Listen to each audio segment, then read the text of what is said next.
Hello po sa ating lahat. So Medit ay may alas pala. Grabe.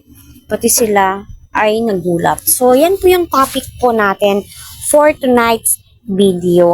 So unang-una, pasasalamatan ko yung mga manunood nga po dito. Di po tayo magsasalita ng ikakasama ng bawat isa kasi yan sila ay nagtutulungan po yan sila at alam naman po nating lahat na very thankful si Medit kung ano man po yung tinatamasa niyang blessings, di ba? At wala ka naman pong maririnig sa mga live ni Medit na mga against, basta nag-e-enjoy lang po siya sa kanyang ginagawa. Kung masaya ka sa ginagawa mo, Medit, sa pag-vlog mo, tuloy mo lang yan kasi unang-una sa lahat, may mga supporters ka na syempre sumusuporta sa'yo, di ba? Nag-aabang sa'yo, mga sponsor mo na patuloy na nagtitiwala at nagmamahal sa'yo, di ba? So, hindi naman po end of the world yun nangyari. At unang-una sa lahat, may closure po sila at ika nga po nila, move on kasi si Medit ay naka-move on na. Yes, no, andun po tayo. So, ano nga ba yung alas na sinasabi ko?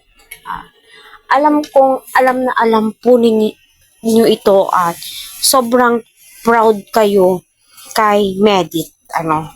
Kahit sino naman po ay mapaproud sa katangiang mayroon itong si Medit.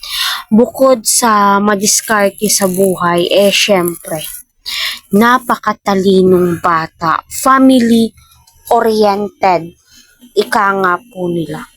So, totoo naman po yun.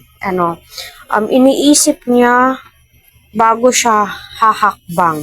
Diba? So, bakit ko nga ba sinabi, iniisip niya bago siya hahakbang? Diba? Gagaya ng pag-alis niya sa Kalingap. So, bakit pa po siya mag-i-stay doon? So, wag na po tayong ganun. So, isipin na lamang po natin na si Kalingap Rab, natulungan niya si Medit. Si Medit is nakatulong din po kay Kalingap Rab. Yun po yun, di ba?